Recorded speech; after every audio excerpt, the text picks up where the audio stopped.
Bonsoir, bienvenue sur Mon Financier. Le marché dégringole ce soir sous le seuil des 4370 points malgré une bonne nouvelle concernant le rapport ADP qui a dévoilé 213 000 créations de postes aux États-Unis au mois de septembre. C'est mieux que prévu. C'est surtout la preuve supplémentaire que la reprise économique est solide outre-Atlantique, ce qui renforce la pression sur la Fed pour qu'elle remonte ses taux directeurs. Pourquoi pas un petit peu plus tôt que prévu. Une perspective qui bien sûr angoisse les marchés. Puis on a également beaucoup de prudence et d'attentisme avant la réunion de la Banque Centrale Européenne. Ça sera à suivre avec nous demain après-midi. Je vous rappelle que l'inflation est tombée à seulement 0,3% donc en septembre, ce qui renforce également la pression sur la BCE. Mais à l'inverse de la Fed, elle, c'est pour qu'elle ouvre les vannes du crédit et qu'elle rachète des titres, tout ça pour essayer de donner un petit coup de fouet à la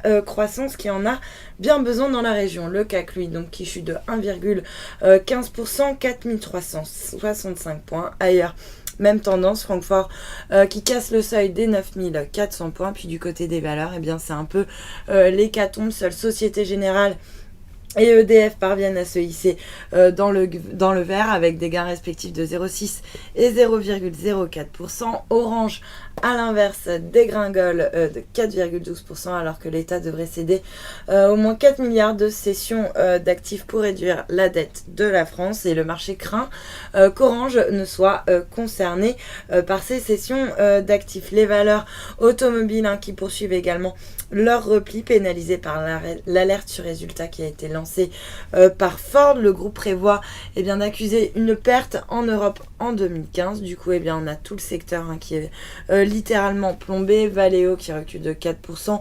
Montupet qui cède également 3% sur le SBF 120. Et puis la lanterne rouge ce soir, c'est Nexan qui chute de pratiquement 9% après la révision en baisse de ses objectifs financiers pour 2014. Sur le marché d'échange, l'euro, reste en baisse par rapport au dollar, mais on parvient quand même à préserver le seuil des 1,26. Il redonne également 0,38% par rapport au yen à 138 yens. Et puis le billet vert qui recule également de 0,2% par rapport à la devise japonaise. On vient d'ailleurs de casser le seuil des 138 yens. Et puis pour terminer, l'once d'or qui, elle, en revanche, grappille 0,27% autour des 1215 $. L'once, voilà pour la clôture des marchés. Passez une excellente soirée. À demain.